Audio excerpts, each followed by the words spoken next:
All right, Adam. I love like your stuff on YouTube, Instagram, sorry, and your website. But like, and we've done this before, but still, like, can you introduce yourself for the audience? Yeah, this is great to connect again. I'm happy to hear when you reached out, asked me to come back on. So this will be fun for round two. Keep it short. Physical therapist and a performance coach. I've worked NBA, WNBA, MLS, NWSL, anywhere from sports science, medical to performance. So kind of the whole breadth of the continuum across both genders, across different sports. So had a great career so far. Blessed to have all the opportunities I've had, and here we are. Cool. So, for I know I kind of asked this the first time, but still, like, all those sports, which one you enjoyed the most? I'll always enjoy soccer more than basketball just because I understand the game fundamentally at a higher level. I played it collegiately here in the States. So yeah, I just think soccer always hold a special place. Not saying I didn't grow to love basketball. There's certain things to love about that sport too. But if I had to pick or choose, yeah, I would choose soccer. It's just I'm good at it. I played it. I can't shoot a jump shot, but I can score a free kick. So a little bit different. Cool, cool, cool.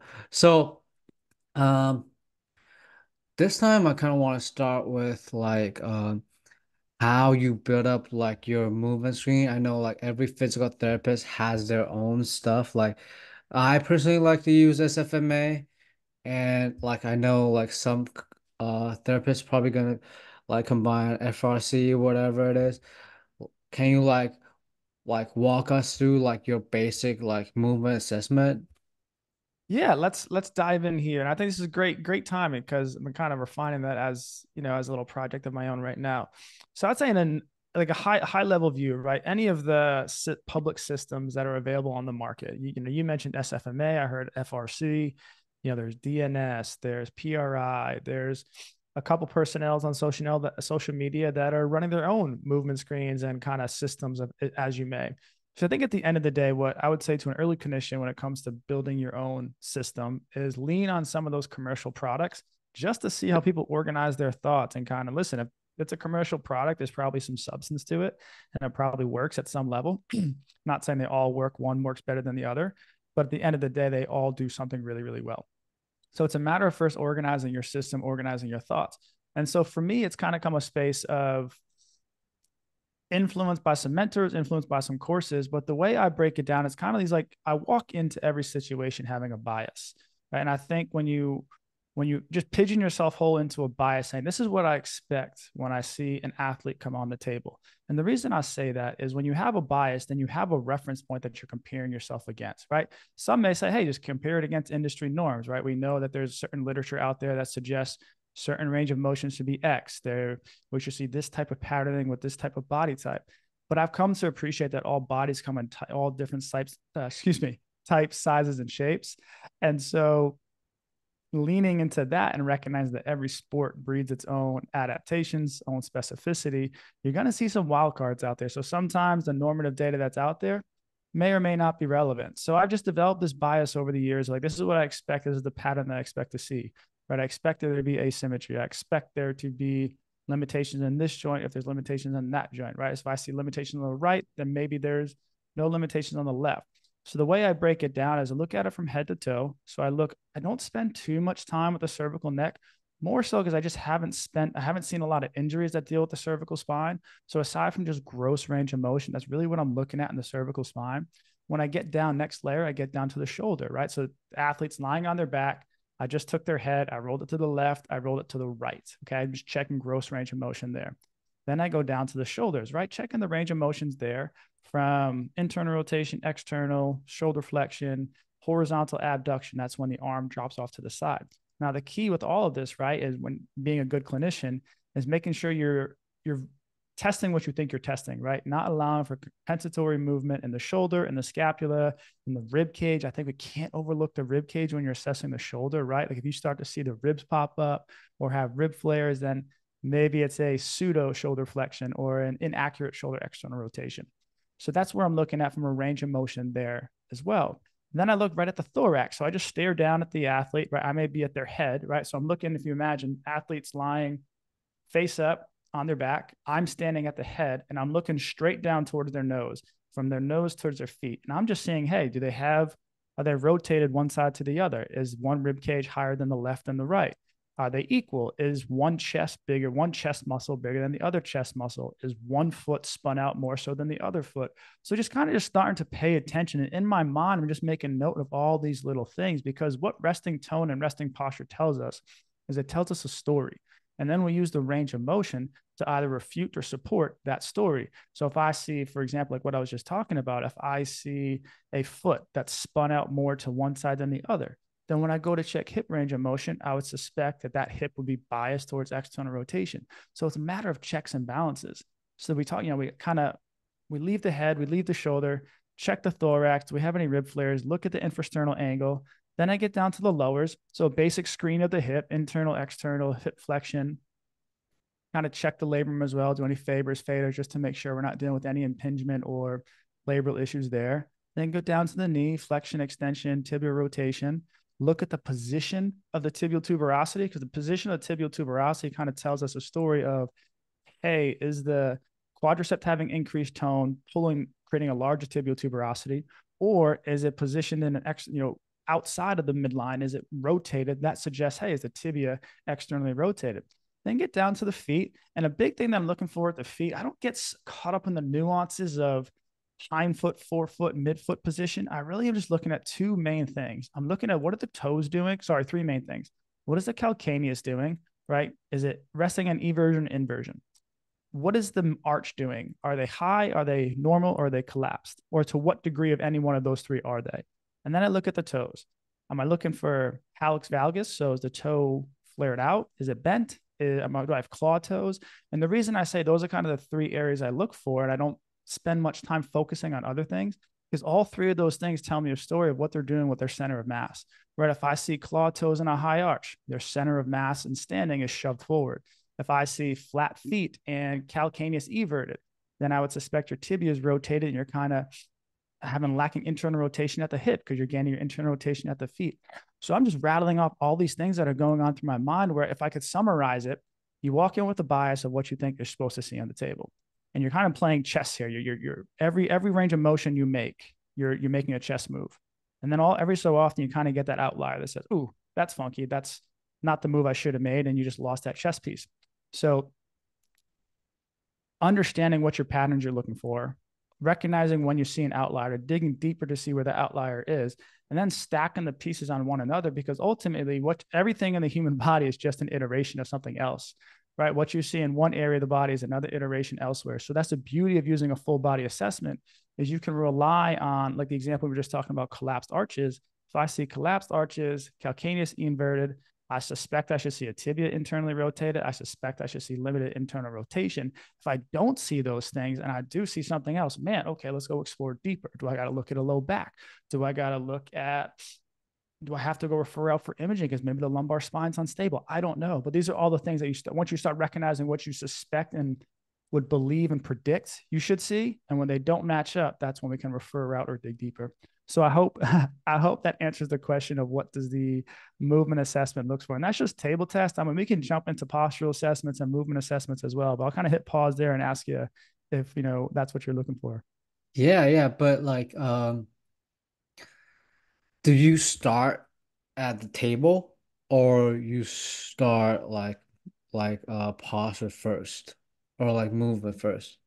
It could be both. It could be, I mean, it really depends. What do you have time for, right? A true joint by joint range of motion test could take you anywhere from 5 to 10 minutes, depending if you have someone helping you out scribe everything. So what do you have for time? Sometimes you don't have time. Sometimes you don't have 10 minutes to do an assessment. So what you can do is also just look at a standing postural assessment, because standing posture tells a massive story. I mean, I think physical therapy industry prides themselves on the postural assessment, and there's some great practitioners out there. I know Shirley Sarman popularized that. What's Kendall? The physical therapy text Kendall, I believe, is the text that also looked at standing posture and kind of made that mainstream within physical therapy school. I think we've gotten away from standing posture assessment because everyone's hooked on what are performance outputs, what is the joint by joint, what is our force plates telling us, right? All these things. But ultimately, if you just look at someone and standing from 4 positions, anterior, posterior, right lateral, left lateral, and you think, what is their center of mass doing relative to the floor, right? and what is their head doing relative to their feet, and where is their shoulder relative to their ears, and where is their hips relative to their feet. You start asking all these questions, and the longer you ask those questions and then you refer them against your table test, you start to build a bias of them just in standing. So, right, like I was just talking to you about, like if I see collapsed arches and collapsed feet, and I see, let's just say, genu recurvatum, where the knees are behind the hips, man, I'm suspecting that I'm lacking internal rotation somewhere, because they're achieving it by extending at a knee and internally rotating at a tibia and a midfoot. So I don't need a table test to tell me, hey, you're lacking internal rotation. I can just look at you and say, oh, okay, I see how you're navigating and managing the stresses of gravity and standing upright. I don't think I need my table test anymore. Now, I wouldn't have been able to do that early in my career because I needed both. But as you get better at it and get more reps at it, you're able to say, oh, that's where I talk about your prediction and your bias. When you start to see certain things, you can kind of weed other things out or have those predictions. Now, if I put them on the table and I see something different, okay, now my prediction was wrong, and that's okay. But to your point of like, where do you start? You can start in standing. Absolutely. Posture tells a huge story, not just about joint positions, but I think the areas of hypertrophy are underrated, right? Where you carry muscle mass and where you carry bony overgrowths tells a massive story, because those are leaning on Wolff's law and the SAID principle, right? Wolff's law being where you put stress, that's where adaptation occurs. And particularly, it was the design. I believe the theory came out of bone growth or bone stress. I may be wrong there, but I'm pretty sure that's my understanding of it. The SAID principles, SAID adaptation of imposed demands. Wherever you put stress, the body's going to grow. When you go to the gym, if all you do is bench press, your pecs are going to grow. If all you do is squat, your quads are going to grow. But people, I think what we forget to understand is that those same stresses, that rule applies just by standing, right? If I stand and I have one VMO bigger than the other or smaller than the other, well, then that's telling me how I'm managing gravity and standing by using some muscle patterning. And same thing goes for bony overgrowth. If I have a large bony overgrowth, well, usually that bony overgrowth only happens if the muscle is pulling on it. If the muscle is pulling on it, then what joint action is happening in order for that muscle to constantly be active? So that's where you can kind of get these pictures without ever putting your hands on someone. Just by looking at a photo, you can gain a lot of information. And I think that's a huge part that I wish more people would do within their assessment, rather than just jumping into what does the table test tell you, because I think you can get a lot of answers. And also that is more easy to understand for the clients or your athletes. Like, oh yeah, you're right. Like I do see that. Sometimes they don't, what's 50 degrees to 40 degrees of shoulder internal rotation is someone that doesn't understand. They don't know. But if you show them how they have a dropped right arm and how they can't rotate to the left, then that kind of tells a story. Yeah, yeah, I like it. I like when I was in Taiwan, I was like, I do the whole SFMA stuff, starting from like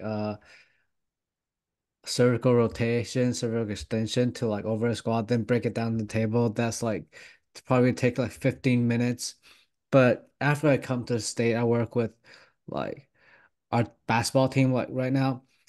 There's like you really sometimes you don't have the time to do all those stuff. You have to like probably just the only time I have is probably just I need to start break it down to the table like 5 minutes. Then I need to like figure it out what happens. That's like I really like how you're going to this. Like how do you build up like your process of like to assess how athlete move and try to figure out where is like causing the pain or like issue. Absolutely. Movement tells a great story. And that's all we're trying to do. We're trying to understand someone's story. How do you navigate the stresses of gravity, certain movements, certain position that you may have to get for your sport, and ultimately, how do I maximize that? How do I optimize it? Or how do I reduce it if it's an undesirable adaptation? Sometimes that happens too. Cool. So the other thing about like movement assessment is like even even when I do SFMA or like I break it down the table, there's and I watch how they squat, how they hinge, or like whatever they do on in the weight room. There's still gonna be something like I don't understand that happens on the court. So how do you like put all these together? Ask that question a different way.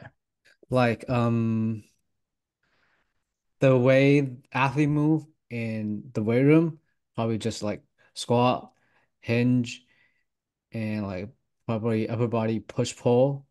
And if we break it down the table, like hip internal rotation, hip external rotation, maybe do Faber testing, maybe check their thoracic spine. But the way they move on the court, maybe a basketball player move on the court is like different direction, and it's sometimes like all the times it's chaotic. And how do you like let's say if you watch an athlete play and maybe see something that's not like quite correct on the court, how do you like link it all these together? Am I making That's it. sense? Yeah, it makes sense. It's a really good question. And I think it starts is understanding what the tendencies of the athlete are with just gross motor patterns. So I think that's where like SFMA does a really good job, or FMS does a really good job. They're just looking at gross motor patterns, right? It's been a minute since I've done either of those, but it's overhead squat. You got a forward lunge or right, left. You have a push-up hold, right? So those are just general movements that all humans should probably be able to do. So if you just look at those right there, those will tell you a story of, okay, well, if I'm seeing this type of patterning with this gross pattern, well, also squat is a variation of a jump. Okay. Lunge patterning are variations of a deceleration or acceleration, however, whatever phase you look at the lunge at. So then you can kind of start to piece together. Well, if I'm seeing this with this gross motor pattern in the weight room, i.e., a lunge, and let's use the lunge, for example, and they're fearful of allowing their knee to go over their toes because they've got pain in their right patella. Okay. So what is that going to tell you? You're probably going to see a vertical tibia, and they're probably going to hinge at the hip. So then when you watch them on the court, they're just decelerating funky, like you're talking about. They're just like, it's weird. Oh, why are they decelerating weird? We'll take them back, go show them how they're doing a forward lunge. They're loading a hip, not necessarily loading a knee, and they're fearful because of pain. Well, bam, there's your answer right there. So I think the way you tie it together is you start with the foundations first, the foundations being what are these gross motor patterns I'm most interested in. And in most athletic population is going to be run, jump, and change direction. And potentially the fourth one is an overhead athlete to throw as well. So you look at those kind of four buckets, you create your assessment to evaluate those four movements in a low threshold environment. And that kind of teases out for you what you need to look for, or what you may be watching when you see what you're referring to on the court, where it looks a little chaotic, it looks a little wild, right? Movement, the other thing you have to appreciate is velocity changes movement sometimes, right? I think the easiest one to look at is look at someone that's trying to decelerate. If you use like a lateral shuffle, for example, right? If I do a lateral lunge where I'm holding a kettlebell underneath me, right? My right hand, I'm holding the kettlebell. I lunge to my left, so my left leg steps out to the side. I do that exercise and I can probably get my hip over my foot, right? Because I'm doing it slow. It's a low velocity. You try doing a high intensity lateral shuffle, your ankle and knee are outside of your base of support. They're wider and your hips never even get over your knee or ever get over your foot. So just using that as an example, velocity changes movement too. So I also beg the question, like, I don't necessarily know if it's worth exploring unless it becomes problematic on the court, because velocity is going to change how it looks. Nice, nice. So, um, in order to, I'll say it this way. Like you mentioned, like velocity change how they move, right? So I use sometimes like quantify or like think of athlete like fascia-based athlete or muscle-based athlete. So let's say if it's a point guard, and does like fascia-based athlete or muscle-based athlete gonna be like look different on the table? Potentially not. Right? I don't necessarily know if that means their joint ranges of motion are going to be different. I just think when you're my understanding, I think we're talking about the same thing when we talk about fascial and muscular.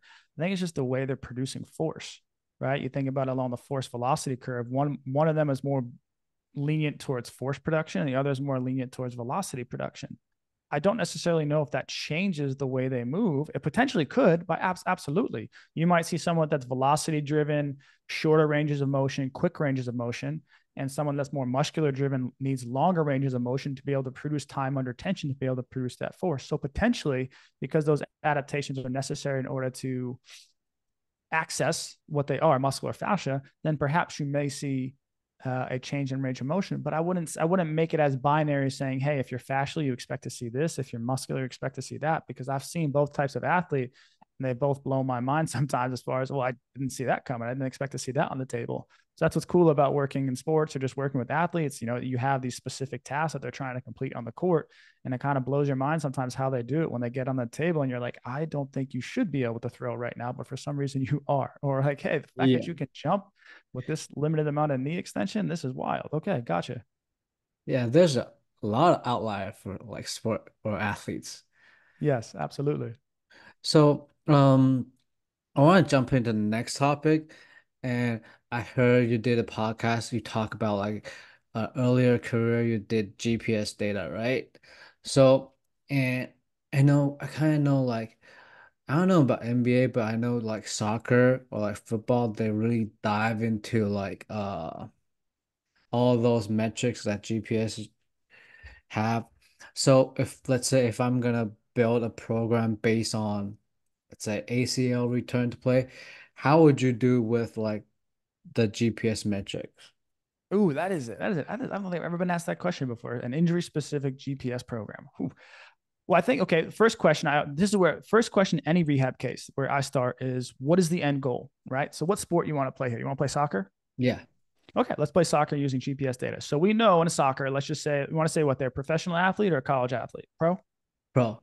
Okay, so they're pro athletes. So let's try to keep numbers simple here. And the numbers may have changed over years, but I'll try to lean on what I do remember. So let's say the average soccer player runs 10,000 meters, so 10K during any game.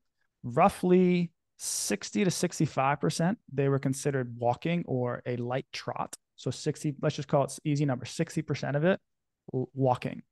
Then they had about 30% of it jogging, right? And jogging, I think, was probably defined as they have all these speed zones that quantify walking, jogging. And then the next tier of it was high speed running, which I want to say high speed running was somewhere around 5 to 8%. And then sprinting was very mid, like true sprinting. And they even, I think their speed zones for actual sprinting was not what you would consider like an Olympic sprinter as well. So so I share that in the sense of, okay, we have the data's out there, right? Research has done a really good job breaking down game data to understand what are the physical, we're talking physical here, nothing more, just physical demands of what the running based activities they need to be exposed to. And then I know they've broken things down from an acceleration and deceleration load as well. So you have those kind of three things. You have total volume of running. You have the type of intensity of running for particular distances or time. Then you have the acceleration component and you have the deceleration component. You look at, let's take this player. They played 5 seasons on the team. They tore the ACL at the end of season 5. They're out all of season 6. They're coming back for season 7. Well, let's look at seasons 1 through 5 of what their average for those numbers were over the course of 90 minutes. Now I kind of have a goal, right? I have that goal that I'm trying to get to from a GPS system. Then I just reverse engineer that.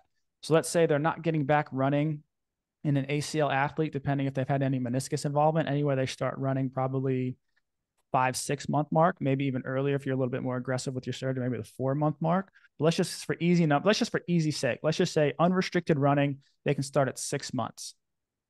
Let's use the target goal of 9 months. They're back out there playing. So we have 3 months to get them from, let's just say, a relatively low base of where they're at to get them to playing full tilt, let's just say 90 minutes. Now, I think 3 months is a huge ramp up. Maybe you need 6 months, but who knows? Maybe this athlete accelerates really, really well through the program.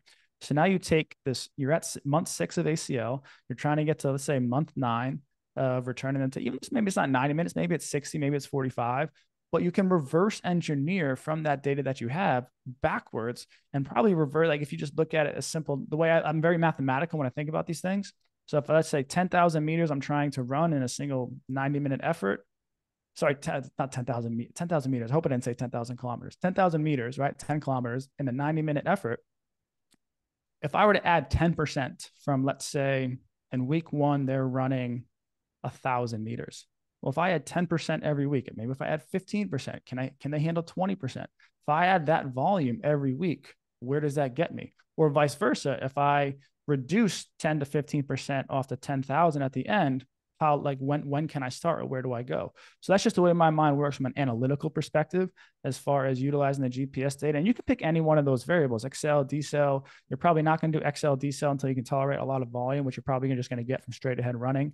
But I think that's how I like where my mind goes as to like the starting point of how I would program GPS data to help guide my on-field return to play. Listen, it's been a minute since I've been involved in soccer and had to utilize one of these cases. I'm sure there's a lot smarter people that are out there right now that could give you a little bit more of a detailed answer, but that's just like from a really like 100 foundational level. That's how I would approach it right now. Yeah, nice. I like it. I like it. It's because I feel like um I'm gonna say this. I feel like with all these like force play GPS that definitely help us as practitioner like know like get more information like where the athlete is right now. But I don't I don't correct me if I'm wrong. I don't think that like these like really change the whole process of like return to play or training, right? Talking about the like force plates and GPS. yeah, absolutely they can. Absolutely they can. I think like everything, every bit of information can influence your decision of how you're training an athlete. That's okay. Let's stick with GPS for example. If GPS in soccer, we know hamstring injury is probably one of the most common, if not the most common injuries that happens. And if let's just say the person is having a low exposure to sprinting and high speed running over a 1 to 2 week period, well, we would theorize that, okay, your hamstrings are underloaded because hamstrings are part of sprinting. So when that GPS data would now tell me, okay, if I'm not getting it in game, I'm not getting it in practice, do I A, have to sprint them outside of that? If that's not an option, do I have to load the hamstrings in a different way in the weight room? Do I have to do increased Nordics? Do I have to do increased RDLs? Do I have to load that muscle in some capacity to be able to just make it resilient to tolerate load? So that's one way you can utilize GPS data for specific muscle specific tissues. The other common analogous is not analogous, sorry. The other common analogy within GPS data may be, well, if I see accelerations and decelerations, accelerations may be associated with gastroc and Achilles. If I see decelerations, that may be more associated with quads, knees, and patella tendons.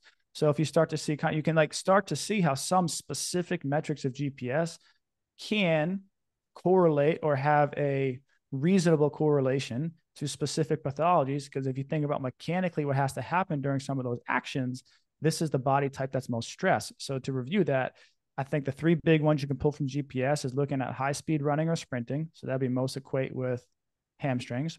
You look at accelerations, right? I would imagine that would be gastroc and Achilles. I mean, you could argue probably quad and hip, the whole leg, but I think from a pathology perspective, acceleration most correlated with Achilles, or Achilles would be most associated with accelerations. And then from a deceleration component, we know that you need to flex the knee to be able to decelerate.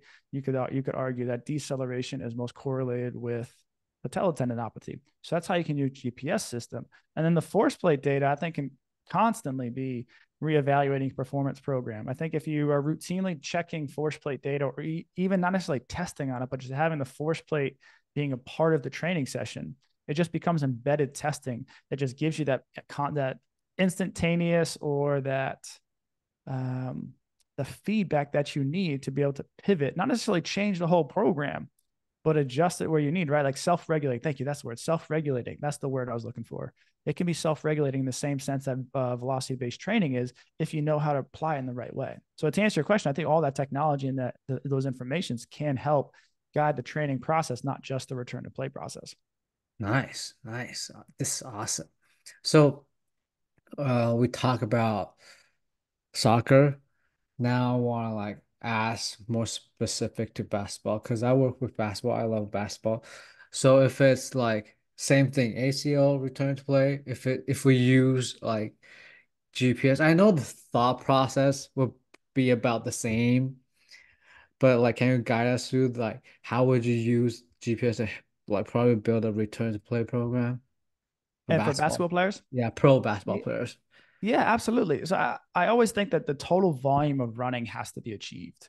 And so I think in basketball, you're on the high end, the guy that plays 30, 32 minutes is topping off somewhere around 2 miles a game. So just at a sheer volume of exposure to load, like the impact, I don't care what intensity, probably starting low to moderate. You want to at least be able to toss that. They can show that they can keep a quiet knee meaning not swelling, not symptomatic, and just accumulate 2 miles of running over the course of, I know it's a basketball game's 2 hours. I don't think we have to be that specific, but maybe it's over the course of an hour of stop start drills, right? Just accumulate 2 miles of impact and running. And the next biggest thing that you're going to see that I would look to measure and monitor with a basketball player is the acceleration and deceleration count. Because basketball, that's what basketball is: accel, decel, stop, start. Right. I think looking at how you monitor and manage that load, and there's some metrics out there. They're not great, but they can monitor what that is. Right. There's mechanical intensity, there's physio intensity. If you look at the Connexon information. So I think really where my mind goes with programming for the ACL athlete is, okay, what's the total volume you're doing? Okay, probably measuring that by total distance. What's the intensity of that running? Okay, are you hitting high speeds or not? And then how are we dosing the accels, decels? And I think this is where not necessarily using the GPS to guide the Connexon and the GPS to guide you. I think understanding drills and understanding what the drills are exposed you to kind of organically takes care of that self. And what I mean by that, let's kind of break down very grossly a progression of basketball participation. So a very low intensity activity that's probably stage one of any rehab program is just going to be spot shooting or catch and shoot. Coach passes you the ball, you're stationary, you're shooting shots. Pick 7 spots around the 3, you're just going back and forth. And maybe it's 5 spots around the paint, and that's what you're doing, right? Just catch and shoot. Then, right, that's just a low intensity, extensive aerobic plyometric. That's all that is. You're getting a little bit of impact, but nothing crazy, not a lot of volume. Then you can start adding in, okay, take 1 or 2 dribbles. Once coach passes you the ball, take 1 or 2 dribbles. Now you're adding a little bit of low intensity accel decel. Again, nothing crazy, but now you're starting to build up accel decels. And then you can increase the demand of the accel decel by increasing the distance with the number of dribbles that they're doing. So, okay, hey, you got 3 dribbles and you got to get from this spot to that spot. Okay, maybe the accel decel starts to increase there. And then you can start, okay, now we're going to go to play actions or play calls. And so now you're increasing the movement. All this is non-contact. And then you can increase the intensity of any of this by making it reactive. So there's a defender in front of them and you make it reactive. When you make things reactive, you tend to see accels and decel intensity go up just because you're trying to get past an opponent. And then this is where you start building all your non-contact stuff. And then you start adding in, okay, we're going to play a little bit. Okay, probably start with ones. I personally like to start with 1-on-1 before I go to 5v5. And the reason I like to do that is I'd rather control for intensity first within the accel decel than the overall velocity of things. It's just my preference. I think some people could argue that you might want to start a little bit bigger so you don't control for the high accel decel during the ones. But when you're playing 1-on-1 against a coach, you can just tell the coach, hey, take it easy. Right? Let's just ease into this before you start going up against players. So then you go 1v1, then you go 3v3 in the half court, maybe 3v3 in the perimeter if you need to, and then you go 5v5 full court. So I share that progression with you. So like what I've observed over time, if you do a progression like that, you understand what the drills are doing, they organically will progress the intensities and volumes just by the sheer fact of distance that has to be covered, the intensity of the drill, and you'll see, and not maybe a perfect line, but you'll see this trend line of intensities and volume go up if you kind of adhere to a progression on court like that. Nice, nice. So, with basketball, like, I don't know if they have the amount of the numbers of deceleration. Does change of direction also count as deceleration at catapult or Connexon? I think my understanding is that they account for accel or decel. Change of direction isn't a metric because technically a change of direction would be a decel then followed by an accel. I'm sure there's a way on the back end that they could say, oh, when a deceleration is followed rapidly by an acceleration, let's call that a change of direction. But I think for easy sake, it's just call it, you have a deceleration volume and an acceleration volume, or a deceleration load and acceleration load. Cool, cool, cool. So you also like brought up that in soccer probably they injure hamstring a lot. It's kind of the same with track athlete. They hurt their hamstring all the times. So uh I know there's coaches talk about like at max velocity it's eccentric contraction, and but some coaches are gonna say it's isometric contraction. I'm not gonna like I know I'm putting you in the hard position to answer that one, but like can you share your thoughts on like on this eccentric isometric? Little eccentric isometric debate. Yeah. So I'm going to give you the answer you don't want to hear. I think it's both, right? I think if you, from a language perspective, before we had the ability to evaluate the hamstring muscles the way we've been able to evaluate, for a long time, we just viewed muscle actions as either concentric, isometric, or eccentric. Just and looking specifically as what is the joint doing, because that's what we're talking about, right? Like or what is the muscle doing? So when you talk about hamstring injury most commonly occurs at the terminal phase of the leg swing, right? So when your foot is out in front of you, your knee is fully extended, and your hip is flexed, right? That's commonly where you see hamstring injuries happen, on that deceleration moment at the terminal phase of the leg swing. So the reasonable assumption there is, okay, that's an eccentric action, right? It's slowing down. That's an eccentric action. That the hamstring muscle is lengthening. That's an eccentric action. So that for the longest time, we would just label, okay, that's the eccentric action. That's the eccentric action. And then as research and testing got better, we were able to actually look at the muscle more specifically and say, actually, you know what's actually happening? The hamstring muscle is acting isometrically, and the tendon is lengthening at the MTJ. So is it still an eccentric action? Well, by definition, the muscle isn't changing. They were able to quantify the muscle wasn't changing length per those studies. And so they would deem it as an isometric action with a tendon lengthening. I support both ways you look at it. I think it's, is it the chicken or the egg? Regardless, you're still the muscle at the movement action is still the same. However you want to quantify it, or how you want to label it is indifferent to me, because ultimately what you're still going to, I believe any reasonable coach managing hamstring injuries these days is still going to do Nordic hamstrings, which is a long duration eccentric contraction. Probably going to do some sort of supine hip thrust that manages isometric actions as well. So ultimately, you're going to train both isometrically and eccentric because the muscle needs both. The tendon needs both. Eccentric targeting more muscle, isometric targeting more tendon. You kind of want both in a training program. So to your original question of is it eccentric or isometric, they're both, and you want to train both. Nice, nice, nice. So we talk a lot about like return to play, and since it's off season for us for like college basketball, um, fortunately we didn't get to the March Madness, but what are your thoughts on like overall programming from off season, preseason, and in season? Yeah, I love this question. And the way I view the off season, how long is the college season now from start to finish, game one to conference tournament? We How many start months? the first, yeah, let me see. No, like around 4 to 5 months.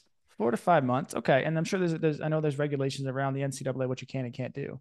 But the way I view off season is when you have a high density schedule like that with travel, inevitably there's going to be performance deficits, meaning you're going to have performance qualities that potentially drop off just because the emphasis is playing the sport, not necessarily training. And then you start adding the traveling. So there's a lower frequency of training, and there's an increased level of fatigue from the amount of games and travel you do.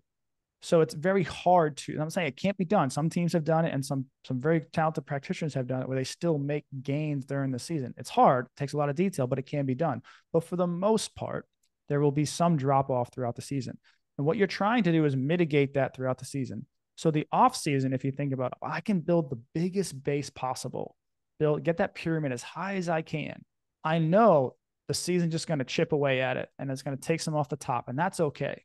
Hopefully my base is big enough and my engine is big enough that even though the season takes a little bit out of me, I still am at a high level. Because if I don't build that up big in the off season, then I may see performance deficits on court relative to having those athletic deficits as well. So that's like overall from a 10,000 foot view, that's how I think about it. How you want to go about doing this probably specific to every athlete. Like, does someone need a bigger aerobic engine? You could probably argue every athlete needs a bigger aerobic engine because that helps with recovery, not just performance. You probably got to touch, okay, to someone, to your point, fascial versus force driven. The question is, do you give them what they don't have, or do you just maximize what they do have? Choose your philosophy on that one. And then you probably got to touch some sort of speed component, because speed drops off pretty quickly, right? Speed probably drops off If you don't touch it, maybe every 5 to 7 days. If you're hitting it, then you maintain. If not, I do think that has to be touched pretty frequently. So I look at it as like, what does the athlete need, but also how much can I give them so that when the season comes, that they're ready for it. Nice. So, we also talk a little bit about movement assessment. So if let's say if an athlete he have like troubling going to the motion, he already have like the passive range of motion, but troubling like doing the motion, would you like address it at the off season, or what time do you think is the best to start doing these stuff? I think if are you asking if someone's in pain or they just can't execute a movement? Can't execute the movement. It depends if they need to execute that movement to be successful on the court, yeah, or the field. They need to probably need to address it right away. If you're saying they suck at doing a pull up or not great at a push up, but they play soccer, they don't really need to worry about that, then I'm cool with it. Like maybe address it in the offseason. I think it's a little bit specific to what they need to do, right? If someone's having a difficult time like someone doesn't want to squat or lunge because their knee hurts or they're they don't have the range of motion in their knee that they should have, and they're a basketball player and they have to jump and decelerate, probably need to address that right away because, hey, man, if we don't clear this up, this could lead to other problems. So it really just depends on the timing and the joint position or the movement action that you're looking into. Cool, cool. So, the other question I want to ask is like, although we view it's kind of like the deceleration change of direction question. So, even if it's linear deceleration, you also still have like hip internal rotation, tibia internal rotation. I always forget how to say this. Your ankle do this. So I always forgot how to say that. But anyway, even if it's linear, there's also some rotational part or like some transverse movement in the body.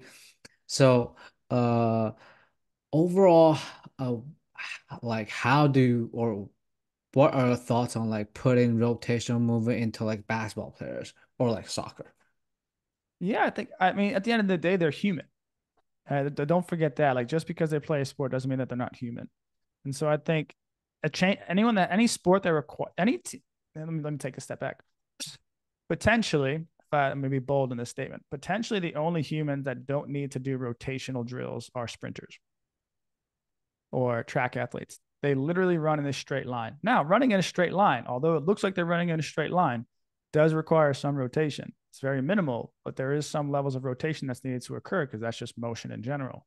But they're not having to rotate nearly as much as a hockey player, a baseball player, a soccer player, a basketball player.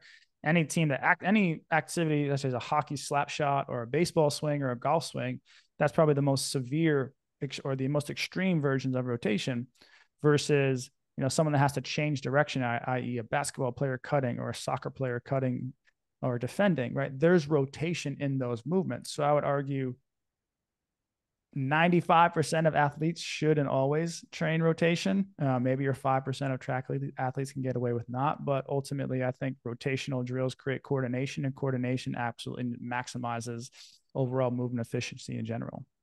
Great, great, great. I know that's basically all the list I sent you, but I do want to ask one last question, okay?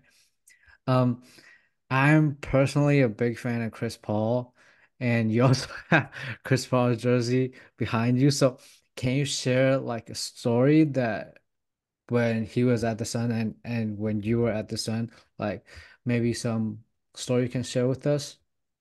Yeah, I think one of my personal favorites with Chris was 20 what year we go to the final? 2021. That was the year we went to the finals, but first round of the playoffs. Chris went down with an injury, right? It was frustrating. He had busted his ass all season to keep himself healthy, and he went, kind of down in one of the games early on in that playoff series against the Lakers. And we'd gone into the back, and then the decision was made he was going to go back out. And so we're walking underneath the tunnel underneath the arena, and then kind of walk through the area to get out to the court. And we're right at the tunnel where you can kind of see the crowd in the court through the tunnel, but we're not out there yet. And Chris is walking in front of me. I'm walking behind him, and he's like a good 6 feet in front of me. And he walks out, and like the limelights hit his jersey, and he's like open out in the crowd. And you can just hear the crowd erupt. It's like, man, like we got our point guard back. He's here. Like it was like just it was one of the more cool and surreal moments. I'm like, wow, like I was really close to that in the space of like I saw and felt like when a player of that magnitude that the city loved that was behind so much came back out there like, hey, I'm not done yet. Like I'm coming back out to finish this job. It was just really cool to feel that emotionally. Like I think that was a really cool moment with Chris. Oh, cool, cool. I love that. I love that. So, that's the last thing I have for you. So, for those who are interested in what we're talking about today, also for those who are interested in looking up like your website, there's a lot of like cool article and like really good stuff on there. Where can they find you and where can they find the website? Absolutely. The website is my name. It's adam.loiacono. So ADAMLOIACONO.com. You know, there's a lot of, like you said, there's a lot of good articles out there. Also starting to pump a lot of free resources for download. Things like return to play, like the performance assessment that we talked to, like conditioning during rehab, right? There's a lot of free things that I'm putting out there. I just want to get, share what I know with the world. I think there's had the exposure to some great people and great experiences in my life, and I think it's just giving it back and putting it out there for y'all to learn and strike up conversation. Get on a podcast and talk about it. So by all means, please head over to the website. My social handles are just my name as well, adam.loiacono. Most active on Instagram. I'm available on TikTok and Twitter, but not so much. I don't even know what TikTok's going to happen with the potential ban here in the United States. So we'll just keep it to Instagram for now. I think Zuckerberg's got his ducks in a row. Cool, cool.